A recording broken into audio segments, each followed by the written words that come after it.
कल की क्लास में हमने एक्साइज एक्ट स्टार्ट किया था, हिमाचल प्रदेश एक्साइज एक्ट 2011।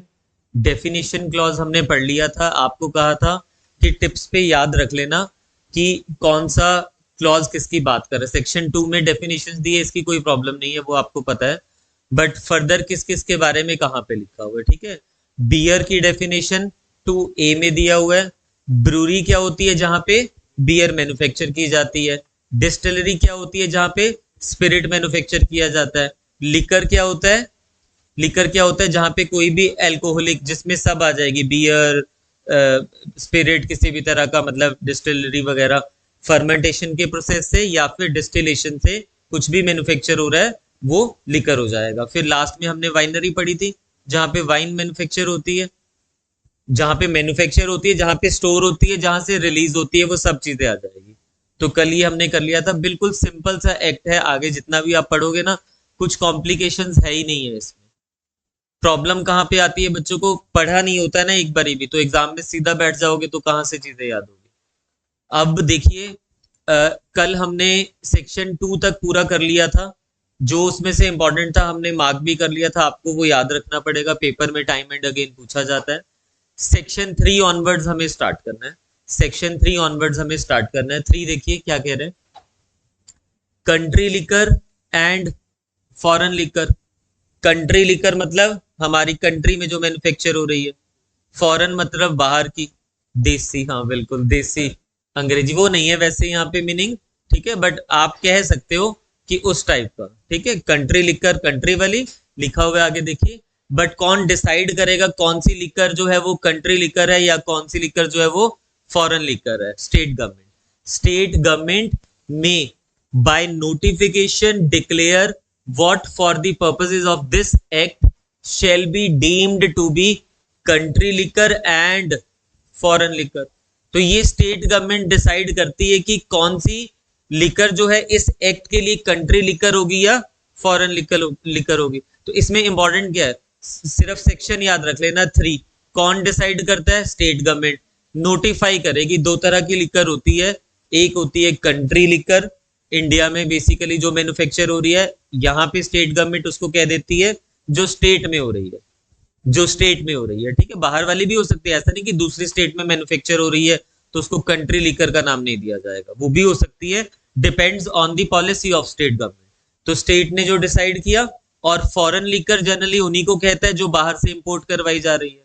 तो दो तरह की लिकर होगी, सेक्शन 3 में दिया हुआ, याद रख लेना। आगे देखिए, power to limit, power to limit application of notification, licence etcetera issued. इस एक्ट में आपको कल की क्लास में बताया, स्टेट गवर्नमेंट बहुत सी नोटिफिकेशन इशू करती है, लाइसेंस देती है, परमिट देती है, पास देती है। अगर किसी भी चीज को उसने लिमिट करना है, रिस्ट्रिक्ट करना है, तो वो भी कर सकती है। वहां उसकी पावर कहां पे दिया हुआ है? सेक्शन 4 में दिया हुआ है। स्टेट गवर्नमेंट को अगर किसी भी चीज की पावर को लिमिट करना है, एग्जाम्पल के तौर पे उसने दे दिया, कोई नोटिफिकेशन निकाला। अब स्टेट गवर्नमेंट कोई नोटिफिकेशन निकाल रही है, उसको पता है कि मुझे सिर्फ ये शिमला डिस्ट्रिक्ट में लगानी है, बाहर के डिस्ट्रिक्ट में मुझे नहीं लगाना है इस नोटिफिकेशन को, तो नोटिफिकेशन में मेंशन कर सकते हैं ये चीजें।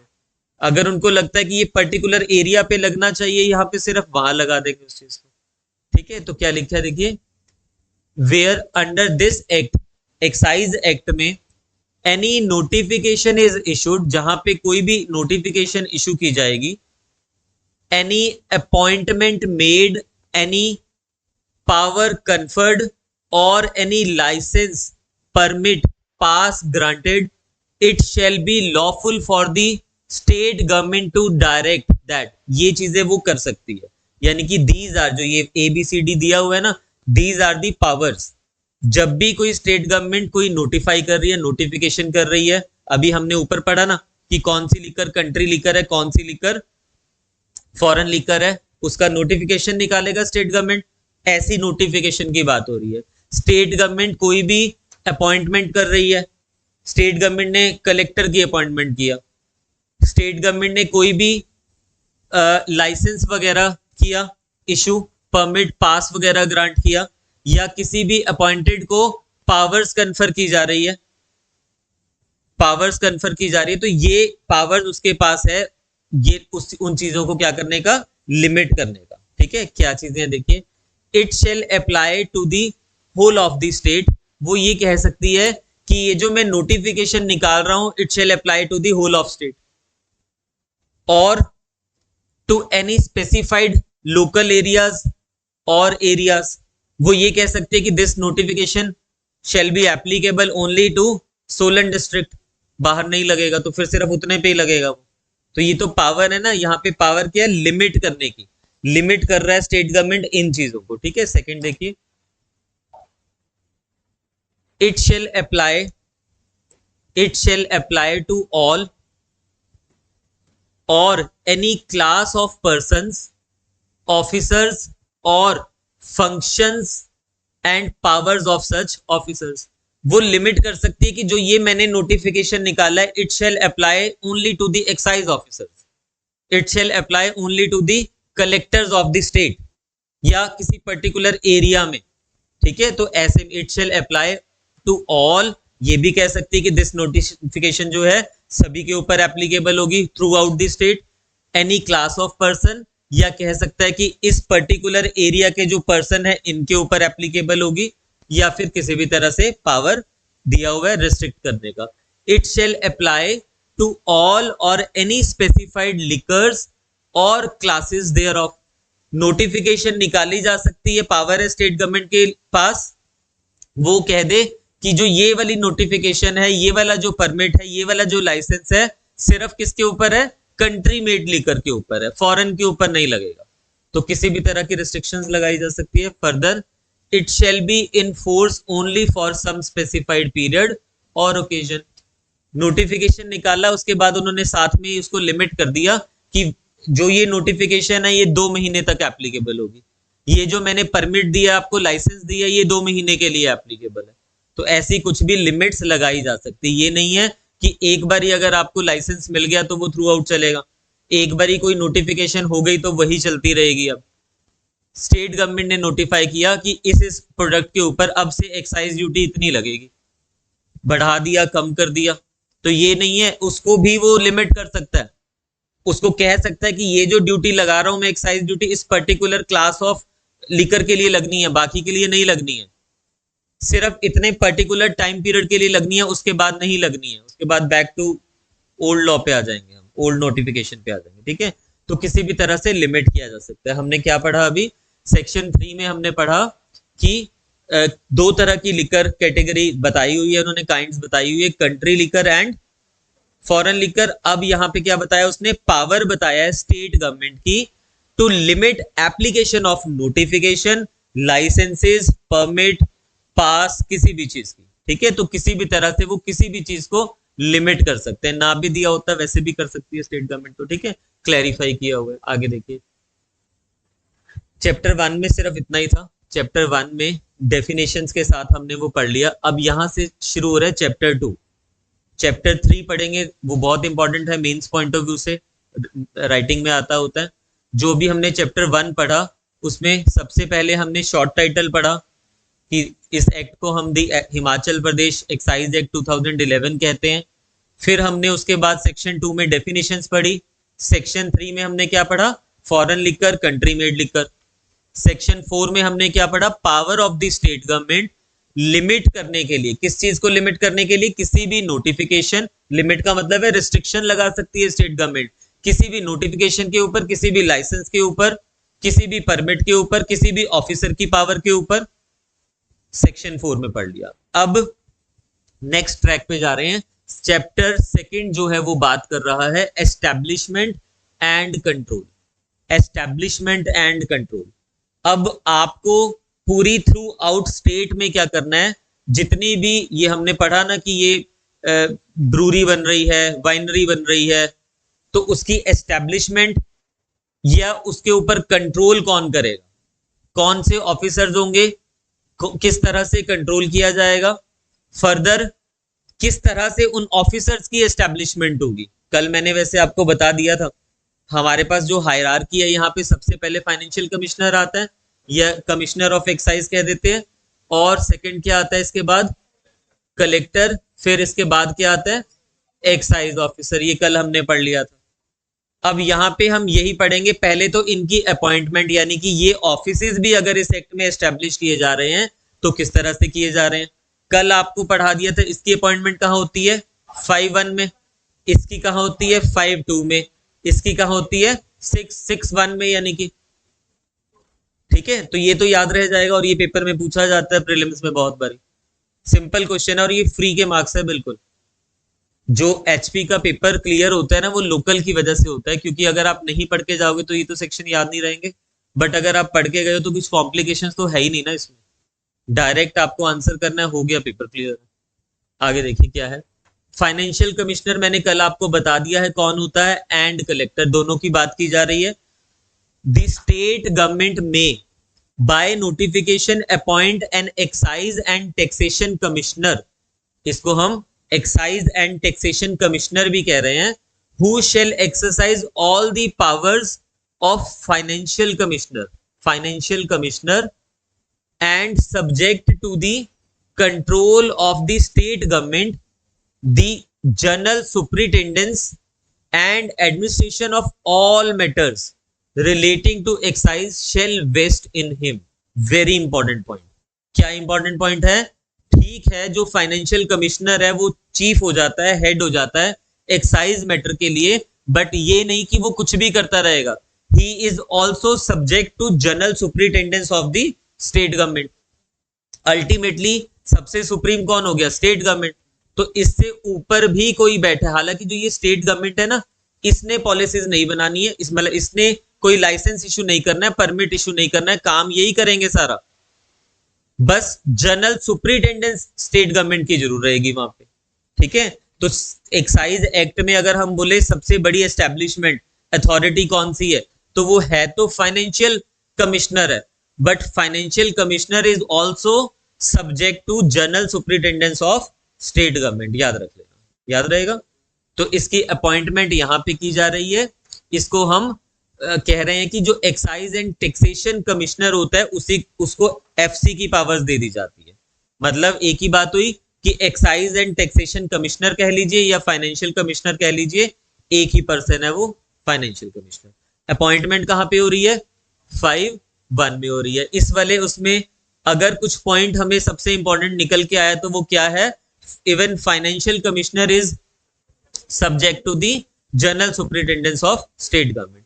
बेयर एक्ट में साइड पे लिख लेना 5(1) जहां पे भी है, इस पे लिख लीजिए appointment of FC financial commissioner, याद रह जाएगा, बार बार पूरा नहीं पढ़ना पड़ेगा। Appointment of FC. आगे देखिए, द स्टेट गवर्नमेंट, सेम है, देखिए, the state government may by notification appoint as many collectors. जो फाइनेंशियल कमिश्नर होता है किसी भी स्टेट में वो एक होता है, सिंगल, चीफ हो गया, वो हेड हो गया, बट जो कलेक्टर्स हैं वो एक नहीं होगा, as many collectors as it may deem fit to discharge in any specified area the functions of the collector under this act. वो कह रहे हैं उतने कलेक्टर्स हम अपॉइंट करेंगे जितने इस एक्ट में रिक्वायर्ड होंगे फंक्शंस को डिस्चार्ज करने के लिए। अब कलेक्टर के क्या फंक्शंस होते हैं आगे जाके पढ़ेंगे, क्या ड्यूटीज हैं उसकी, ठीक है। And the collector shall subject to the control of financial commissioner. इसके ऊपर किसका कंट्रोल होता है, एफसी का, फाइनेंशियल कमिश्नर का। Control all other excise officers within his jurisdiction, यानी कि ये किसको कंट्रोल करता है, एक्साइज ऑफिसर्स को। एक्साइज ऑफिसर को कलेक्टर कंट्रोल करता है, कलेक्टर को एफसी कंट्रोल करता है, और एफसी को जनरल सुपरिटेंडेंस कौन करती है, स्टेट गवर्नमेंट। ये चीज क्लियर हो गई आपको। अपॉइंटमेंट ऑफ कलेक्टर कहां हो रही है, यहां पे लिख लेना, appointment of collector, appointment of FC financial commissioner. 5(1) में अपॉइंटमेंट ऑफ एफसी, 5(2) में अपॉइंटमेंट ऑफ कलेक्टर। क्लियर हो गया। कलेक्टर कितने हो सकते हैं एक स्टेट में, एज मेनी। अगर गवर्नमेंट को लगता है कि शिमला और सोलन के लिए सिर्फ एक ही कलेक्टर की रिक्वायरमेंट है, वो सिंगल भी कर सकते हैं। अगर उनको लगता है कि हर डिस्ट्रिक्ट के लिए सेपरेट कलेक्टर की रिक्वायरमेंट है, तो जितने डिस्ट्रिक्ट है उतने कलेक्टर अपॉइंट किए जा सकते हैं।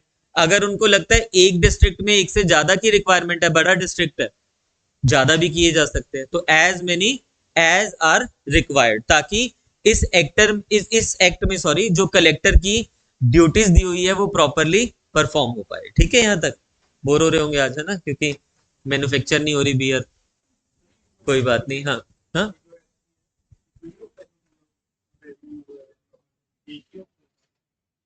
देखिए एक पर्सन भी हो सकता है, गवर्नमेंट के ऊपर है किसको अपॉइंट कर रही है, एडिशनल चार्ज भी दे दिया जाता है। जो एग्जीक्यूटिव चलती है ना आपकी, वो इसी तरह से चलती है, एक ही पर्सन को आप अलग अलग चार्ज भी दे दे, तो नोटिफिकेशन से देना है गवर्नमेंट ने, जो भी उस कैडर के पर्सन होंगे किसी को भी दे दिया। आगे देखिए, the jurisdiction of the financial commissioner shall extend to the whole state, and jurisdiction of collectors shall extend to the areas to the state in which they are for the time being employed। ये paper में आया हुआ है, मैंने दिया हुआ है इसका, मतलब मैंने जब एचपी का प्रीलिम्स लिखा हुआ है ये पूछा हुआ है, और बिल्कुल सिंपल है, नहीं भी पढ़ा आप तब भी बता पाओगे। जो एफसी है वो तो सिंगल होता है ना पूरी स्टेट के लिए, पूरी स्टेट के लिए एक ही तो है फाइनेंशियल कमिश्नर, तो उसकी जुरिस्डिक्शन कहाँ पे होगी, पूरी स्टेट के ऊपर, मार्क कर लेना। जो कलेक्टर है वो कितने होते हैं, वो तो नंबर ऑफ होते हैं ना, एक स्टेट में अगर एक डिस्ट्रिक्ट में अगर सिंगल कलेक्टर है तो पूरी डिस्ट्रिक्ट के ऊपर उसकी जुरिस्डिक्शन आएगी। एक ही डिस्ट्रिक्ट में अगर दो कलेक्टर है तो जितना जितना उसको डिवाइड किया हुआ है उतनी जुरिस्डिक्शन उसकी आएगी, तो वही लिखा हुआ है उसने यहाँ पे, collector shall extend to the areas of the state in which they are for the time being employed. तो जिस एरिया में वो टाइम बीइंग फॉर एम्प्लॉयड है उतने एरिया पे उसकी क्या हो जाएगी, जुरिस्डिक्शन हो जाएगी। क्लियर हो गया? तो ये था, आपको बताया सेक्शन 5 में क्या दिया हुआ है, 5(1) में अपॉइंटमेंट ऑफ एफसी, 5(2) में अपॉइंटमेंट ऑफ कलेक्टर, 5(3) में क्या दिया हुआ है, ज्यूरिस्डिक्शन किसकी, एफसी की और कलेक्टर की। क्लियर हो गया? ये जो एफसी होता है ना, फाइनेंशियल कमिश्नर, ये इतना पावरफुल होता है इन दी मैटर्स ऑफ एक्साइज। वैसे तो एक्साइज ऑफिसर के पास भी बहुत पावर होती है, आगे जाके पढ़ेंगे हम, बट वो तो ऐसा है कि मतलब अगर वो चाहे ना कि मुझे नहाना है लिकर से तो वो नहा भी सकता है डेली।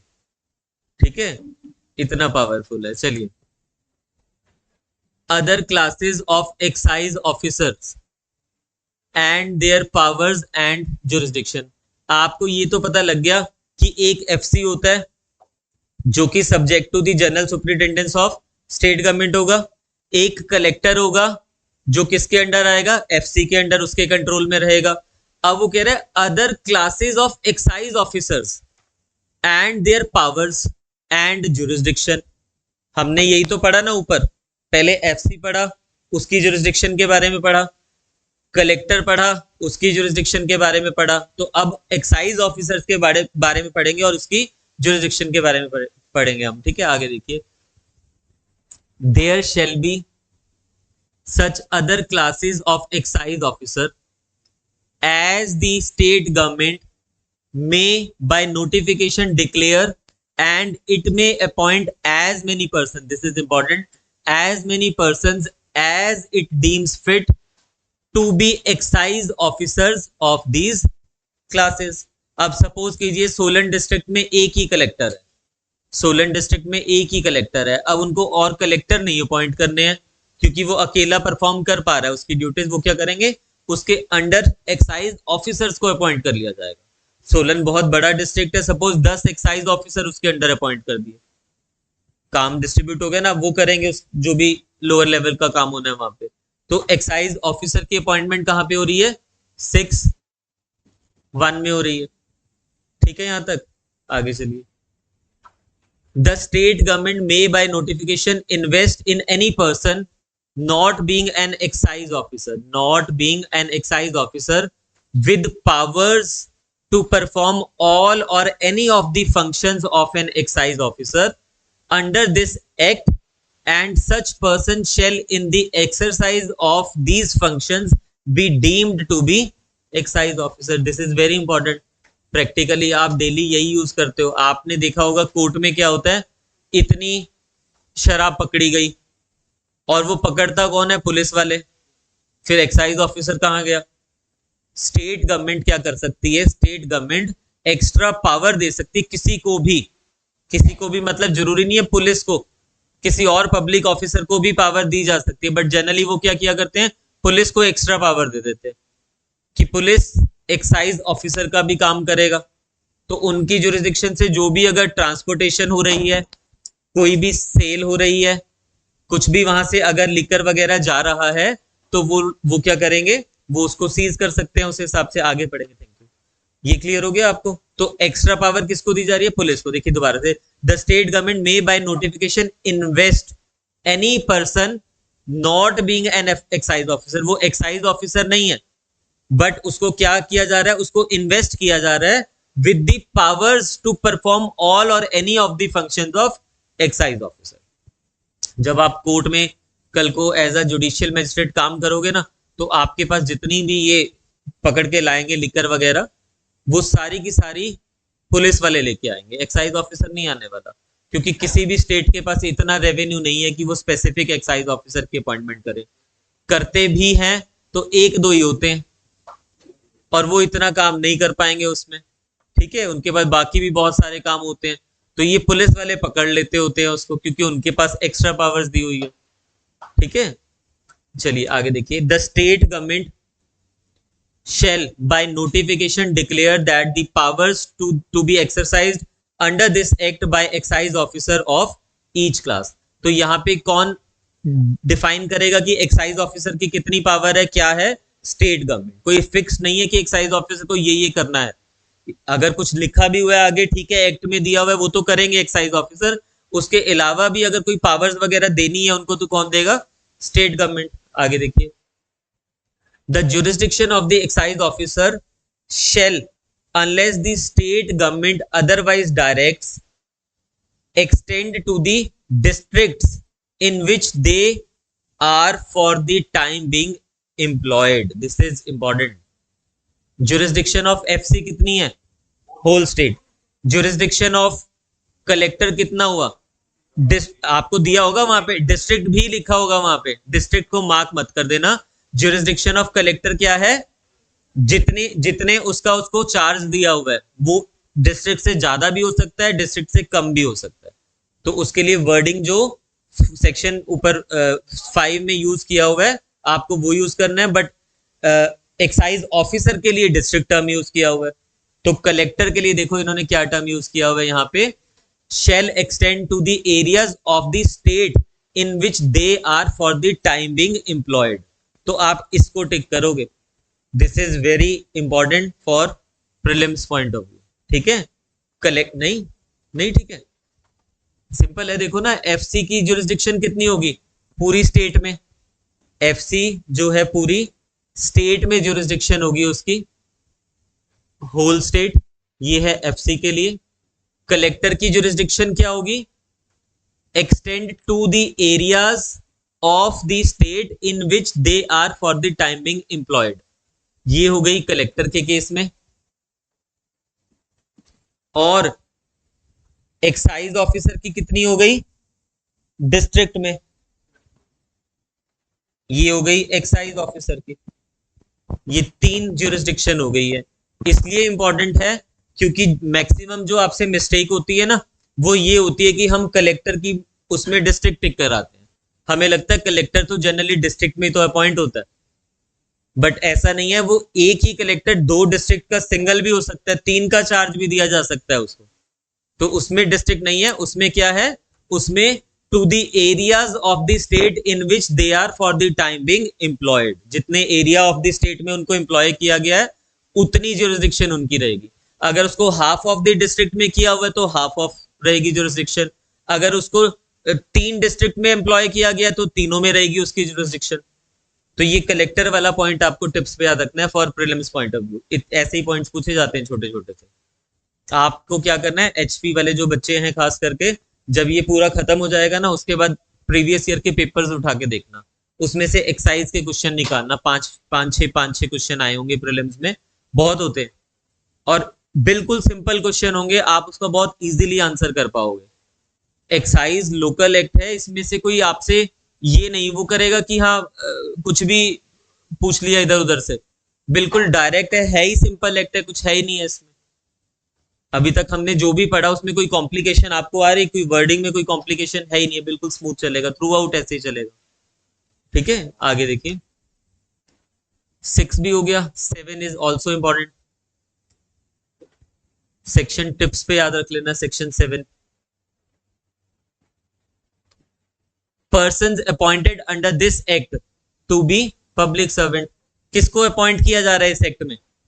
एफसी को अपॉइंट किया जा रहा है, कलेक्टर्स को अपॉइंट किया जा रहा है, एक्साइज ऑफिसर को अपॉइंट किया जा रहा है, या फिर एक्साइज ऑफिसर का किसी को एडिशनल चार्ज दिया जा रहा है, किसी भी पर्सन को, वो सब क्या हो जाएंगे इसमें? Public servant. This is very important. ठीक है, और कहां दिया हुआ है? सेक्शन 7 में दिया हुआ है। All persons appointed under this act shall be deemed to be public servants within the meaning of section 21 of IPC। IPC का section 21 हुआ करता था, ठीक है, उसमें पब्लिक सर्वेंट की डेफिनेशन दिया हुआ था। तो उसमें जो पब्लिक सर्वेंट की डेफिनेशन है उसके अकॉर्डिंगली ये कह रहे हैं ये भी यहाँ पे पब्लिक सर्वेंट माने जाएंगे, सेम डेफिनेशन के अकॉर्डिंगली। याद रखना पड़ेगा, टिप्स पे सेक्शन 7 में दिया हुआ है। जिनकी भी आपसे इस तरह से क्वेश्चन पूछ लिया जाता है कि जो कलेक्टर को अपॉइंट किया गया है इस एक्ट में वो पब्लिक सर्वेंट होगा, नहीं होगा, या एक दो और ऑप्शन दे दिए जाएंगे आपको। ठीक है, तो पब्लिक सर्वेंट माना जाएगा। चलिए, यहां तक तो बोरिंग वाली थोड़ी सी कहानी थी, खत्म हो गई। अब क्या हो गया?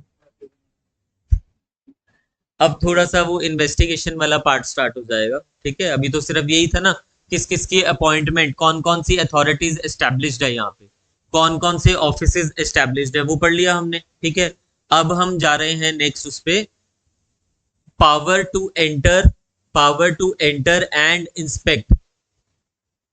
जो एक्साइज ऑफिसर्स होते हैं ना, कौन होते हैं एक्साइज ऑफिसर? जिसको स्टेट गवर्नमेंट ने अपॉइंट किया हुआ है, या फिर स्टेट गवर्नमेंट ने किसी को भी एक्साइज ऑफिसर की पावर दी हुई है, वो सभी एक्साइज ऑफिसर हो गए हैं। ये एक्साइज ऑफिसर के पास देखिए पावर क्या है, any excise officer not below such rank as the state government may by notification specify. State government ने जो नोटिफिकेशन में अगर स्पेसिफाई कर दिया वो अलग बात है, otherwise not below that rank क्या कर सकते हैं? ये पावर है इनके पास। First, enter and inspect. Enter and inspect, suppose आप एक्साइज ऑफिसर हो, एक्साइज ऑफिसर की भी वैकेंसीज निकलती होती है पोस्ट, और आप अगर एक्साइज ऑफिसर हो तो सोचो आपके पास ये पावर्स है, आप एंटर कर सकते हो, एंटर करके इंस्पेक्शन कर सकते हो at any time, very important, any time, day और by night. This is very important for prelims point of view, क्योंकि जब भी हम सीआरपीसी पढ़ते होते हैं ना, वहां पे हमने पढ़ा होता है कि फीमेल है, रात को अरेस्ट नहीं करेंगे, ये नहीं करेंगे, तो माइंड में कहीं ना कहीं यही होता है हमारे। बट ये लिकर हो रही है, मैन्युफैक्चर लिकर हो रही है, तो और जितने भी अगर कोई अगर इलीगल काम कर रहा है तो वो कब करेगा? रात में किया करते हैं। तो अगर किसी किसी को इंस्पेक्शन करनी है, जो एक्साइज ऑफिसर है वो दिन में बेशक रात में क्या कर सकता है? एंटर भी कर सकता है, इंस्पेक्ट भी कर सकता है। Any place in which any licensed manufacturer carries on the manufacture of और स्टोर्स एनी लिकर। जहां पे लाइसेंस्ड, और कोई तो मैन्युफैक्चर कर भी नहीं सकता ना, लिकर को मैन्युफैक्चर वही करेगा जो लाइसेंस्ड है। अब जो लाइसेंस्ड मैन्युफैक्चरर मैन्युफैक्चर कर रहा है, लाइक जैसे कल आपको बताया था ये सोलन में जो मैन्युफैक्चर हो रही है, ठीक है, मोहन ब्रूरी जो भी है वो, ठीक है, वहां पे सोलन नंबर 1 एक नाम की कोई विस्की होती है, वो मैन्युफैक्चर होती है। बियर भी होती है, अच्छा बियर भी होती है। तो अब वहां का जो भी एक्साइज ऑफिसर होगा, लाइसेंस्ड है ना वो, जो भी एक्साइज ऑफिसर होगा वहां पे दिन में भी एंटर कर सकता है, रात में भी एंटर कर सकता है, ना सिर्फ एंटर कर सकता है, इंस्पेक्ट भी कर सकता है, इंस्पेक्ट भी कर सकता है। मतलब जब उसको, चलिए छोड़िए, ऑनलाइन चल रहा है, आगे चलिए। Enter and inspect eight any time, any place in which any liquor is kept for sale by any person holding a license under this act। ये ऊपर किसकी बात हो रही थी? ऊपर बात हो रही थी मैन्युफैक्चर की, ये हो रही थी लाइसेंस्ड मैन्युफैक्चरर की। अब सेम हो रहा है, एंटर और इंस्पेक्ट कर रहा है, बट कहां कर रहा है, किस प्लेस में कर रहा है, जहां पे liquor is kept for sale, वहां पे भी वो एंटर हो सकता है, इंस्पेक्ट कर सकता है, क्योंकि क्या करते हैं लोग, मिक्स कर देते हैं ना। तो इन चीजों को क्वालिटी चेक करने के लिए एंटर कर सकता है। चलिए आगे, ठीक है तो नहीं करेगा। चलिए, examine any accounts and register, आगे देखिए, examine any accounts and registers, test, measure और weigh any materials, stills, utensils, implements, apparatus or testing instruments और liquor found in that place। तो जो वो एग्जामिन करने की बात हो रहा है ना, देखिए, एंटर कर रहा है, एंटर कर रहा है, इंस्पेक्ट कर रहा है, यानी कि एग्जामिन कर रहा है, इंस्पेक्शन के बाद उसका एग्जामिनेशन करेगा। किस किस चीज का एग्जामिनेशन कर सकता है, वो सभी दे दिया आपको। मैन्युफैक्चर हो रही है, ये सारी चीजें होती है ना, वहां पे यूटेंसिल्स भी मिलेंगे, बड़े बड़े आपको कास्ट वगैरह कुछ भी चीजें हैं, सबको वो इंस्पेक्ट कर सकता है कि क्या प्रॉपर उस क्वालिटी से, या जो नॉर्म्स है गवर्नमेंट के, वो फॉलो किए जा रहे हैं या नहीं किए जा रहे हैं। ठीक है, further, seize any accounts, register, measure, weighs or testing instrument which he has reason to believe, which he has reason to believe to be false और incorrect। अगर उसको लगता है कि ये false है या incorrect है, उस चीज को वो क्या कर सकता है, सीज भी कर सकता है। तो सीजर भी पॉसिबल है। आप देखिए, अब वो जैसे किसी भी चीज को मेजर कर रहे हैं, वे कर रहे हैं, बॉटल बना रहे हैं 750 ml, पर जो वो जिससे वो बना रहे हैं उसमें वो 700 ही आ रहा है, उनका वो गलत है इंस्ट्रूमेंट ही, जो जिससे वो वेट वगैरह कर रहे हैं उसका। तो उस चीज को सीज कर देगा, अगर उसको लगता है ऐसा है तो सीज कर देगा। पावर दिया हुआ है किसके पास, एक्साइज ऑफिसर के पास। Again, seize any liquor which he has reason to believe to be unaccounted for in the accounts and register maintained by the licensee. आपको पता है जो ये लाइसेंसी है, ये नहीं कि जितनी मर्जी बनाए जा रहे हैं, मैन्युफैक्चर किए जा रहे हैं, कर रहे हैं तो एक एक डिटेल नोट होती है उसकी, कि इतने लीटर्स ऑफ लिकर हमने मैन्युफैक्चर किया इतने दिन में, एक एक चीज उसमें मेंशन किया जाएगा। अगर रजिस्टर में मेंशन नहीं किया हुआ उन्होंने, जो उनके जो नॉर्म्स है गवर्नमेंट के कि ये रजिस्टर बनाने हैं आपको, और मैन्युफैक्चर किए जा रहे हैं, बॉटल्स पड़ी हैं वहां पे, वो सब क्या हो जाएगा, सीज हो जाएगा। यानी कि जो आपकी फिजिकल फॉर्म में जितनी भी बॉटल्स हैं, या किसी बड़े कंटेनर में जितनी भी लिकर वगैरह पड़ी है, वो आपके रिकॉर्ड से, अकाउंट से भी मैच करनी चाहिए। ठीक है, तो आसान नहीं है देखो फैक्ट्री खोलना। ठीक है, तो आपको ये क्लियर हो गया।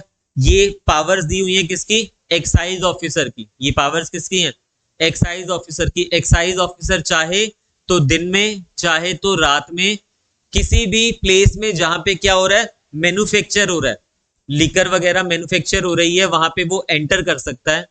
फिर किसी शॉप वगैरह में जहां पे उसको सेल के लिए रखा गया, वहां भी एंटर कर सकता है, ताकि वो चेक कर पाए, क्या एग्जामिन कर पाए, ये चीजें, मटेरियल, स्टिल्स, यूटेंसिल्स, इंप्लीमेंट्स, ये सारी चीजें क्या कर पाए, इंस्पेक्ट कर पाए, एग्जामिन कर पाए। अगर उसको कुछ कमी नजर आती है, सीज भी कर सकता है उन इंस्ट्रूमेंट्स को।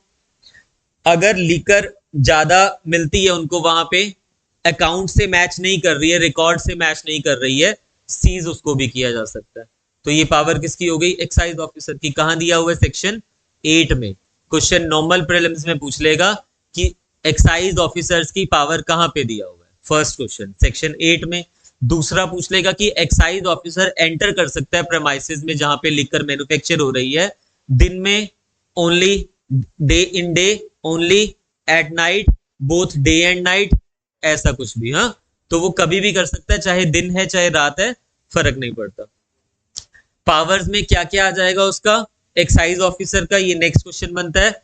एंटर कर सकता है, इंस्पेक्ट कर सकता है, एग्जामिन कर सकता है, सीज कर सकता है। सिचुएशंस आपको क्लियर होगी। ठीक है, चलिए,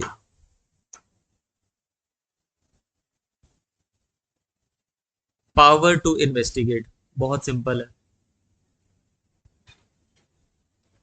पावर टू इन्वेस्टिगेशन हम पढ़ते हैं चैप्टर 12 में, सीआरपीसी में। चैप्टर 12 में इन्वेस्टिगेशन पढ़ा है ना, सबसे पहले एफआईआर लिखी जाएगी, अकरेंस रिपोर्ट, ये सब कहानी पढ़ी थी अगर याद होगा तो।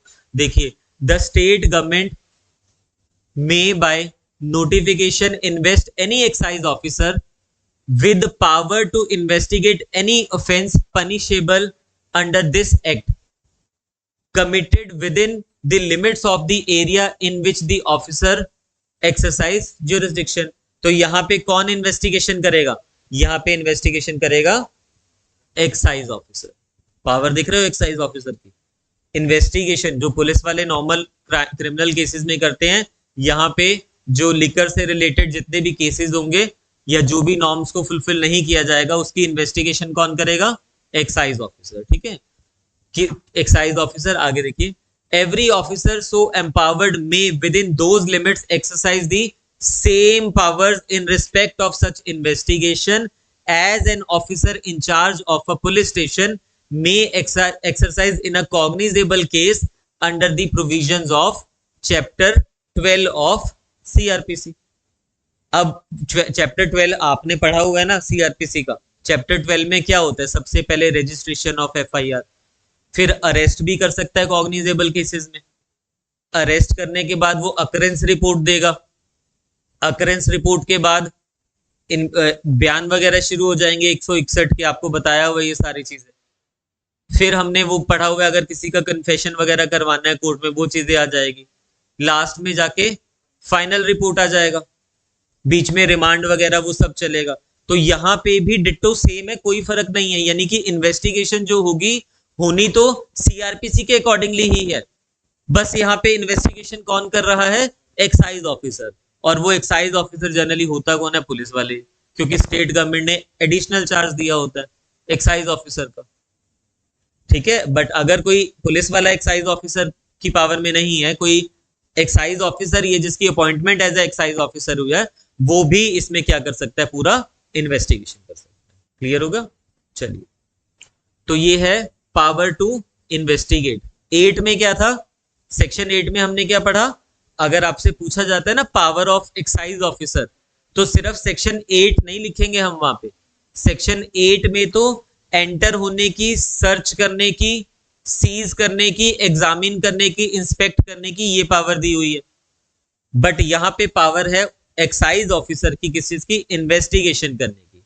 एग्जाम में आपसे पूछा जाएगा power of excise officer to investigate the matter given under section 8, 9, 10 ऐसे दे देगा आपको। तो 9 में कितनी पावर है उसके पास? इक्विवेलेंट जो सीआरपीसी की पावर है, जो एक ऑफिसर इंचार्ज ऑफ, यानी कि एसएचओ के पास sorry, officer incharge of police station के पास जो सीआरपीसी में पावर्स होती है, वो सेम पावर है यहाँ पे एक्साइज ऑफिसर के पास। क्लियर हो गया? चलिए आगे देखिए, powers of excise officer to search seize etc. Powers of excise officer to search whenever any excise officer not below such rank as the state government may by notification specify has reason to believe that an offence punishable under this act has been is being or is likely to be committed। 3 चीजें दी हुई है, has been, is being or is likely to be committed by any person in any place, and that a search warrant cannot be obtained without affording the offender an opportunity of escape or of concealing evidence of the offense, he may at any time, day or night, enter and search such place। मिलता जुलता है ऊपर वाले से। ऊपर वाले में वो मैन्युफैक्चर वाले प्लेस की बात कर रहा है सिर्फ।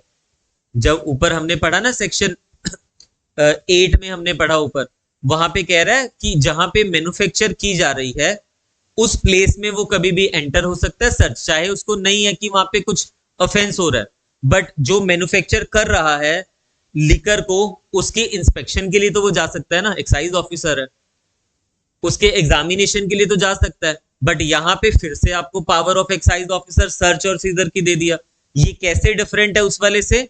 यहां पे सिर्फ मैन्युफैक्चरिंग की बात नहीं कर रहा है, वो कह रहा है कि थ्रू आउट अगर पूरे एक्ट में हमें कहीं पे भी एक्साइज ऑफिसर के पास रीजन टू बिलीव है कि that offence punishable under this act, इस एक्ट में हम पढ़ेंगे अभी कौन कौन से ऑफेंसेस हैं, इस एक्ट में बहुत सारे ऑफेंसेस पढ़ेंगे हम आगे जाके कि ये भी ऑफेंस होता है, ये भी ऑफेंस होता है। अगर उसको लगता है इस एक्ट के अंडर कोई ऑफेंस हैज बीन यानी कि कमिट हो चुका है, हो रहा है या होने वाला है, पास्ट प्रेजेंट फ्यूचर तीनों कवर हो रहे हैं, तो वो क्या कर सकता है, committed by a person in this, बिना सर्च वारंट के, यहां पे विदाउट सर्च वारंट की बात कर रहा है। वो कह रहा है कि उसके पास इतना टाइम नहीं है, टाइम है भी है तो जितने में वो सर्च वारंट ऑब्टेन करेगा ना कोर्ट से, उतने में जो सामने वाला है एविडेंसेस ही डिस्क्लोज कर देगा, सामने वाला को अपॉर्चुनिटी मिल जाएगी, उसको पता लग जाएगा कि वो सर्च वारंट लेने गया है, उतने में तो वो कर देगा। अब सपोज कीजिए इस एक्ट में लिखा हुआ है कि आप किसी भी ऐसे प्लेस पे इतनी क्वांटिटी से ज्यादा लिकर नहीं रख सकते हो, और किसी ने उसको बताया एक्साइज ऑफिसर को, उसके पास रीजन टू बिलीव है कि उसने क्वांटिटी से डबल लिकर रखी हुई है अपने वहां पे, तो अब वो जाएगा सीज करेगा, पावर है ना यहाँ पे, बिना वारंट के चले जाएगा। बट अगर यहाँ वारंट लेने चले गया और उस पर्सन को पता लग गया कि वो तो सर्च वारंट लेने आया, तब तक वो जो डबल वाली क्वांटिटी है उसमें से निकाल देगा ना हाफ, तो छुपा देगा कहीं पे भी। तो इसलिए यहाँ पे विदाउट वारंट है, लिख लेना यहाँ पे विदाउट वारंट, विदाउट वारंट, यहां पे अंडरलाइन कर लेना offence punishable under this act को। क्यों? क्योंकि ऊपर मैन्युफैक्चर वाले को कवर कर रहा है सिर्फ, ठीक है। आगे देखिए, any excise officer specified in subsection 1 may seize anything found in such place which he has reason to believe to be liable to confiscation under this act. हम एक अलग से चैप्टर पढ़ेंगे, जैसे अभी एस्टैब्लिशमेंट का चैप्टर पढ़ रहे हैं ना, एक कन्फिस्केशन का अलग से चैप्टर पढ़ेंगे, किसी चीज को सीज करना, कन्फिस्केशन करना, ठीक है। Under this act and may detain and search and if he thinks proper arrest any person found in such place whom he has reason to believe to be guilty of such offenses as aforesaid। यानी कि सिर्फ वो search नहीं कर सकता है, वो arrest भी कर सकता है, सीज भी कर सकता है, डिटेन भी कर सकता है किसी भी पर्सन को। कन्फिस्केशन किसकी करेगा? वो जो उसको वहां पे मिला है, ठीक है। तो अभी तक क्या चल रही है? पावर चल रही है, किसकी चल रही है? एक्साइज ऑफिसर की चल रही है। पहले हमने पढ़ा एक्साइज ऑफिसर की पावर सर्च की, इंस्पेक्शन की, एग्जामिन करने की, सीज करने की, सेक्शन 8 में। बट वो किसके रिगार्डिंग थी? जहां पे मैन्युफैक्चर हो रही है या जहां पे सेल वगैरह हो, ये दो चीजों में बताया था उसने वहां पे।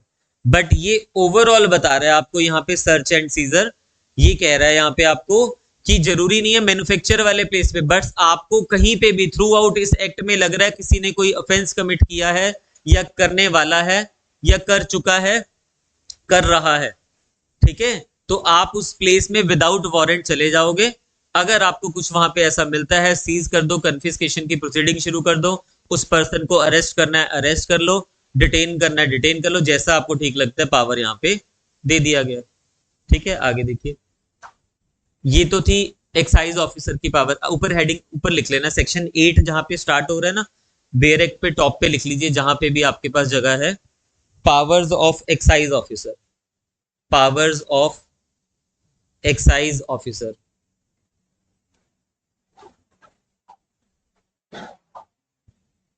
सेक्शन 8, 9, 10,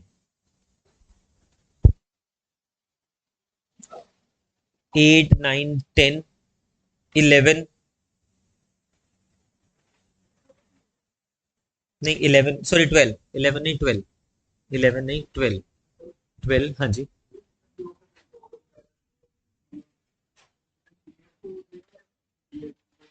सेम सीआरपीसी में सीनियर के थ्रू वहां पे चले जाएगी, कोर्ट में चले जाएगी। सारा प्रोसीजर जो है सीआरपीसी वाला एप्लीकेबल होता है, ठीक है। नहीं नहीं, कलेक्टर होगा ना। हाँ। आगे देखिए, सॉरी 11 देखिए, power of magistrate, power of magistrate to issue warrant for search and और अरेस्ट। अभी हमने ऊपर लिखा ना, पढ़ा अभी हमने ऊपर की मैजिस्ट्रेट के वारंट की तो रिक्वायरमेंट है ही नहीं एक्साइज ऑफिसर को, बट अगर एक्साइज ऑफिसर जाता है तो मैजिस्ट्रेट के पास भी तो पावर है, वो वारंट इशू तो कर सकता है, उसके बारे में बताया हुआ। देखिए, magistrate having reason to believe that an offence under this act has been, is being और is likely to be committed, same है, दोबारा से अंडरलाइन नहीं कर रहा हूं। मैजिस्ट्रेट के पास या तो खुद से रीजन टू बिलीव है, या फिर वो पर्सन उसके पास गया है और उसके पास रीजन टू बिलीव है कि इस एक्ट में कोई ऑफेंस हो रहा है, होने वाला है या हो चुका है, वो क्या कर सकता है, issue warrant for the search of any place in which he has reason to believe, यानी कि सर्च वारंट इशू किया जा सकता है। Believe that any liquor still utensils, वो सब सेम आ गया, कंसील्ड ये वो जो पहले पढ़ा, ठीक है। आगे आइए, issue warrant for the arrest of person whom he has reason to believe have been to be or too likely to be engaged in the commission of such offense, same आ गया ऊपर वाले सेक्शन की तरह ही, बस इतना सा difference है, यहां पे मैजिस्ट्रेट कर रहा है, लिख लीजिए, power of magistrate to issue search warrant, power of magistrate to issue search warrant, brackets में लिख लेना, he can issue even suo moto, he can issue even suo moto, power of magistrate to issue search warrant, he can issue even suo moto, request पे भी कर सकता है, suo moto भी कर सकता है। आगे देखिए, तो अभी तक हमने क्या पढ़ा, इसमें सेक्शन है तो देखो आपको ये चीज तो समझ आ रही होगी कि सिंपल है, कुछ ऐसा खास है नहीं है इसमें, मेंस में आएगा तब भी बस आपको याद आना चाहिए कि पावर्स दी कहाँ कहाँ हुई है। बच्चे जो नहीं ढंग से पढ़ के जाते वो एक सेक्शन लिख के आ जाएंगे जहां पावर दिखा, जितने सेक्शंस में पावर की बात है वो सारे प्रिसाइज में लिख के आओ ना, अपनी लैंग्वेज में लिख के आओ वहां पे। तो आपको ये याद रखना है, हमने आज जो पढ़ा दोबारा से एक बारी, सेक्शन 3 में क्या दिया हुआ है, कंट्री लिखकर, फॉरेन लिखकर। सेक्शन 4 में क्या दिया हुआ है, हमें लिमिट दिया हुआ है, स्टेट गवर्नमेंट लिमिट लगा सकती है किसी भी नोटिफिकेशन, परमिट, पास वगैरह पे। फिर हमने उसके बाद पढ़ा 5 से चैप्टर 2 स्टार्ट हो गया, एस्टेब्लिशमेंट वगैरह की बात कर रहे हैं। 5.1 में किसकी अपॉइंटमेंट हो रही है, एफसी की। 5.2 में कलेक्टर की। 5.3 में ज्यूरिसडिक्शन दिया हुआ है एफसी का और कलेक्टर का, जिसमें कलेक्टर वाला इंपॉर्टेंट हो गया क्योंकि वो सिर्फ डिस्ट्रिक्ट पे नहीं है, वो जहां तक उसका एम्प्लॉयड है एरिया वहां तक है। फिर हमने 6.1 पढ़ा, 6.1 में क्या दिया हुआ है, अपॉइंटमेंट ऑफ कलेक्टर, इसी में उसकी सॉरी एक्साइज ऑफिसर, इसी में उसकी जुरिस्डिक्शन वगैरह के बारे में दिया हुआ और बाकी चीजों के बारे में, ठीक है। और कलेक्ट सॉरी एक्साइज ऑफिसर की जुरिस्डिक्शन कितनी है, विद इन अ डिस्ट्रिक्ट, ठीक है। फिर उसके बाद हमने पढ़ा 7 में कि जो ये सभी अपॉइंटमेंट्स हुई है इन सबको हम क्या मानेंगे, पब्लिक ऑफिसर, आईपीसी के अकॉर्डिंगली सेक्शन 21, ठीक है। फिर 8 हमने पढ़ा, 8 से शुरू हो जाती है पावर्स, पावर्स एक्साइज ऑफिसर की सर्च करने के लिए, सीजर करने के लिए, एंटर करने के लिए, इंस्पेक्ट करने के लिए, एग्जामिन करने के लिए, जहां पे लिकर वगैरह मैन्युफैक्चर हो रही है उस प्लेस को, डे में नाइट में कभी भी जाए, यहां जहां पे वो सेल हो रही है उस प्रेमाइसेस में। फिर हमने इसके बाद पढ़ा सेक्शन 9 में पावर ऑफ, फिर से एक्साइज ऑफिसर पढ़ा, ऊपर भी एक्साइज ऑफिसर की थी बट यहाँ पे इन्वेस्टिगेशन पावर दी हुई है उसकी, सेम पावर है जो सीआरपीसी में एसएचओ के पास होती है, और उसी तरह से सेम सीआरपीसी के चैप्टर 12 के अकॉर्डिंगली यहाँ पे इन्वेस्टिगेशन होगी। फिर उसके बाद हमने 11 पढ़ा, 11 में नहीं 8 9 10 रह गया, 10 पढ़ा हमने, 10 में भी सर्च और सीजर के बारे में बताया हुआ एक्साइज ऑफिसर, बट वो सिर्फ लिमिटेड मैन्युफैक्चरिंग या सेल वाले प्लेसेस नहीं है, थ्रू आउट पूरे वहां पे पूरे एक्साइज में अगर उसको लग रहा है कोई ऑफेंस हो चुका है, होने वाला है या हो रहा है, उसमें वो एक्सरसाइज कर सकता है उसको, ठीक है। फिर हमने पढ़ा 11 पढ़ा जुडिशियल मैजिस्ट्रेट की, मतलब मैजिस्ट्रेट की पावर्स के बारे में। फिर powers of excise officer to, ये नहीं पढ़ा अभी है ना, चलिए आइए इस पे 12th पे आइए, 13 14 ये दो और करने हैं, पढ़ा है ना टाइम, हाँ कर लो, ये दो खत्म करो ना, ये चैप्टर खत्म हो जाएगा, फिर नेक्स्ट वाले पे जंप कर सकते हैं हम। कुछ थोड़ा लिखवाऊंगा अभी इसके बारे में कल आपको। पावर्स ऑफ एक्साइज ऑफिसर, आपको बताया ना पावर्स कहाँ दी हुई है, 8, 9, 10, 12। यहाँ पे भी एक्साइज ऑफिसर की पावर के बारे में बात कर रहा है।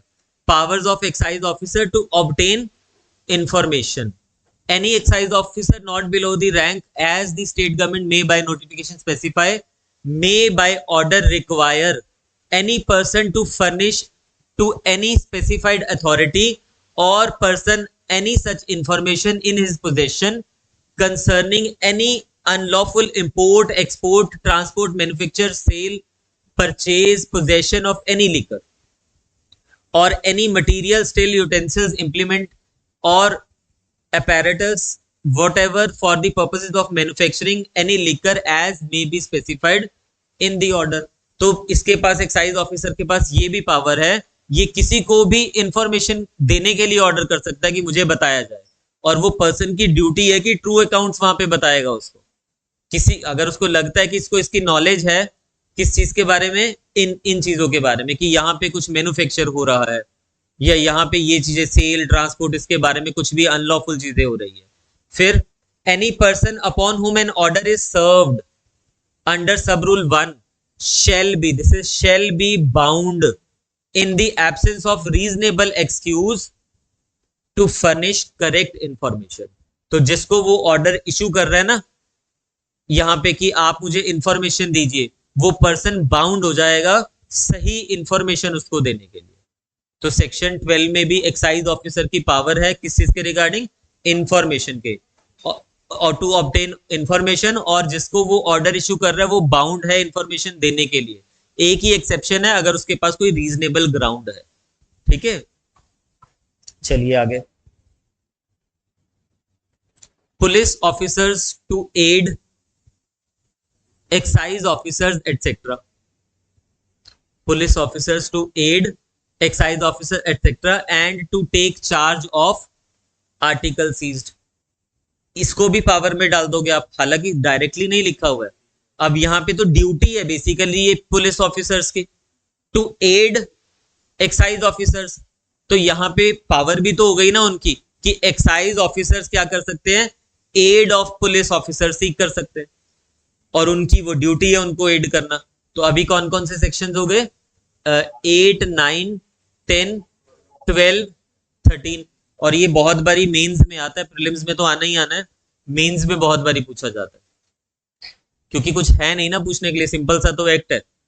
तो यहां से यही बनेगा, आपको याद रखने कि ये पावर्स की बात कर रहे हैं। देखिए अब क्या है, ऑल पुलिस ऑफिसर, यहां पे लिख लेना duty of police officer, duty of police officer, power of excise officer, duty of police officer, power of excise officer. इसमें देखिए, all police officers shall aid the excise officers and other authorities in carrying out the purposes of this act. इस act के लिए उसको क्या करेंगे, add करेंगे, help करेंगे। अब एक्साइज ऑफिसर को पता है इस फैक्ट्री में ऐसा कुछ हो रहा है इलीगल एक्टिविटी, उसको वहां पे जाके सर्च करनी है, तो वो पुलिस को साथ लेके जाना चाहता है, क्योंकि अकेले सिविल में जाएगा, उसको डर है कि कुछ हो ही ना जाए। ठीक है, तो उसने पुलिस की एड मांगी, हेल्प मांगी, तो पुलिस को देनी पड़ेगी, वहां ड्यूटी है पुलिस की। आगे देखिए, every officer in charge of the police station shall take charge of and keep in safe custody pending the orders of judicial magistrate, pending the orders of judicial magistrate और collector concerned और officer empowered under section 9 of this act to investigate the case, all articles seized. पहली duty क्या है police वाले की, यहाँ पे जितने भी आर्टिकल्स का एक्साइज ऑफिसर ने सीजर किया ना, जब सर्च किया तो सीज कर दिया ना इन आर्टिकल्स को, उन सभी आर्टिकल्स की जो प्रॉपर केयर है कौन करेगा, पुलिस ऑफिसर। तो पुलिस ऑफिसर या फिर ऑर्डर कब तक करेगा, जब तक कि ऑर्डर नहीं आ जाता किसी जुडिशियल मैजिस्ट्रेट का, जब तक कलेक्टर का या फिर उस ऑफिसर का जिसने इन्वेस्टिगेशन करी है। ठीक है, उस समय तक उसको क्या करना है, उस समय तक उसको सेफ कस्टडी में रखना है इन सभी चीजों को। ठीक है, आगे देखिए, under this act which may be delivered to him and shall allow any excise officer who may accompany such articles to the police station or may be deputed for the purposes of this his superior officer to affix his seal to the articles and take samples of and from them, and all samples so taken shall also be sealed with the seal of the officer in charge of the police station.